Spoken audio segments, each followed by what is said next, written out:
Let me ask you something real. Do you remember who you were before the hurt, before disappointment hardened your voice, before betrayal taught you to stay guarded, before pain rewired the way you trust, love, and hope? You weren't weak back then, you were open, and openness is not weakness, it's courage. But then something happened, someone broke a promise, someone walked away when they said they wouldn't, someone crossed a line you never imagined they would cross. And in that moment, something inside you shifted, not loudly, not dramatically, quietly. That's how hurt works. It doesn't scream. It whispers, it tells you, don't trust so easily, don't feel so deeply, don't give so much. And without realizing it, you started protecting yourself. You became more careful, more distant, more controlled. People say, you've changed. They're right, but they don't understand why. Hurt didn't make you cold, it made you aware. It didn't make you heartless. It made you selective, and here's the truth most people never hear. Hurt doesn't destroy people. Unprocessed hurt does. Pain is not the enemy, avoidance is. Now listen carefully. Pain is a signal. It's feedback from life saying, something matters here. If it didn't matter, it wouldn't hurt. So if you've been hurt deeply, it means you love deeply. That's not a flaw, that's a strength. But strength without healing becomes armor, and armor keeps pain out, but it also keeps love out. This is where most people get stuck. They survive the pain, but they never integrate the lesson. They build walls instead of wisdom, and walls don't protect you forever. They isolate you. Now let me tell you something powerful. You didn't change because you wanted to. You changed because you had to. Your nervous system adapted. Your mind learned patterns. Your heart learned caution. That's not failure. That's survival intelligence. But survival is not the same as living. And the purpose of growth is to move from survival to conscious choice. Now here's the shift. Hurt can either make you bitter or better. It can close you or deepen you. It can turn you into someone who says, never again, or someone who says, not like that again. One shuts life down. The other levels you up, and the difference is meaning. Meaning is everything. Pain without meaning creates trauma.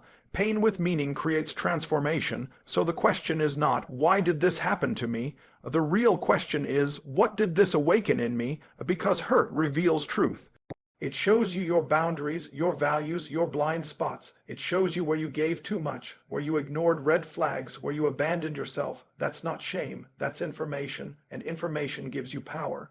Most people try to erase pain, but the strongest people extract wisdom from it.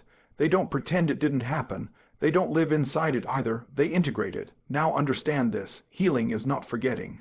Healing is remembering without bleeding.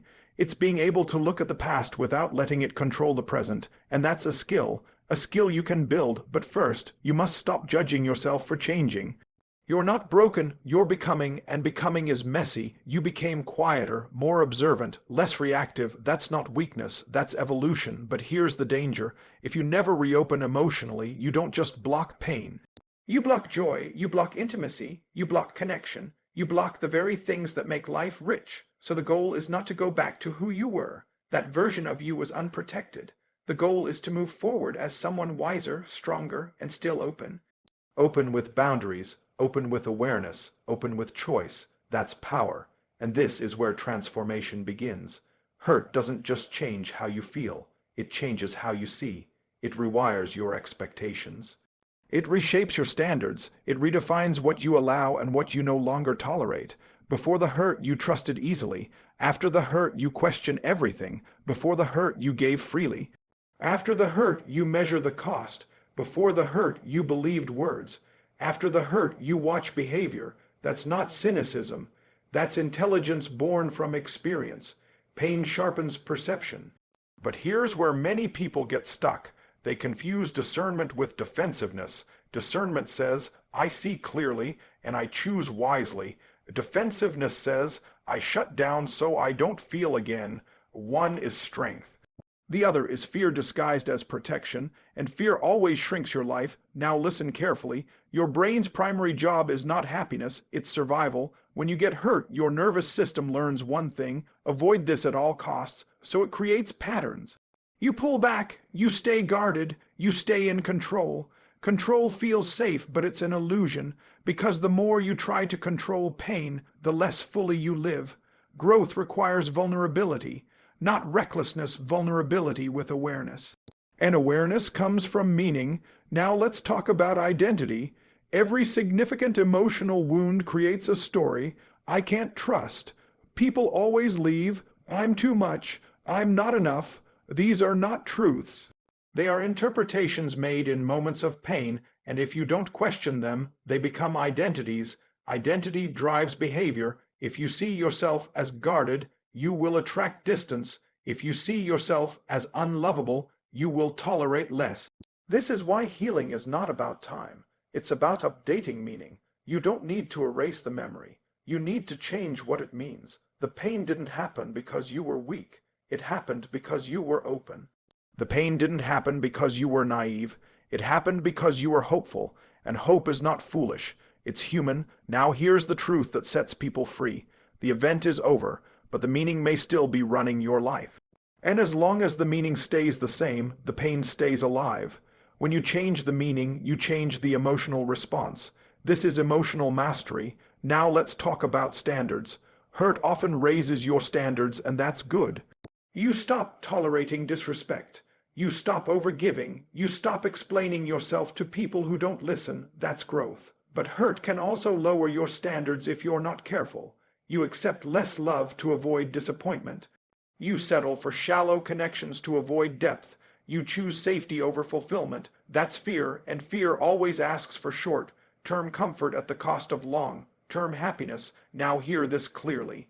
You don't heal by avoiding pain. You heal by facing it with power. You don't heal by closing your heart. You heal by strengthening it. A strong heart feels deeply without being destroyed. That's emotional fitness. Just like the body, the heart grows through resistance. Now here's something powerful. The people who hurt you were not sent to break you. They were sent to reveal you, to show you where you lacked boundaries. Where you ignored intuition, where you abandoned your needs. This is not blame. This is responsibility. Responsibility gives you power, because once you take responsibility for your patterns, you can change them. Now let's talk about forgiveness, not the soft version, the strong one. Forgiveness is not saying what happened was okay. Forgiveness is saying, I refuse to let this control me anymore. Forgiveness is for freedom, not reconciliation. You can forgive someone and still choose distance. That's maturity. Holding on to resentment feels powerful, but it poisons you slowly. Letting go feels scary, but it liberates you completely. Now understand this. Healing does not mean you become who you were. You don't go backward. You integrate. You become someone who can love deeply without losing themselves, someone who can trust wisely without being closed, someone who can feel pain without being defined by it.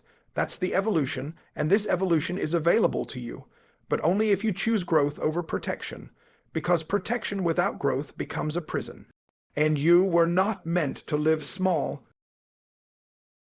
At some point in life, you realize something profound. You can't undo what hurt you, but you can decide what it creates. Pain is energy, and energy is never destroyed, it is directed. If you don't direct it consciously, it leaks out unconsciously. It shows up as anger, as numbness, as overthinking, as walls. But when you direct it with intention, pain becomes purpose. Now listen carefully. The strongest people you admire were not spared pain. They were shaped by it. What makes them powerful is not what happened to them, it's what they decided to do with it. They stopped asking, why me, and started asking, what now? That question changes everything, because why me keeps you stuck in the past. What now pulls you into power. Now here's something very important. Reopening your heart does not mean repeating old mistakes. Wisdom is not naivety. You don't trust blindly anymore. You trust intentionally.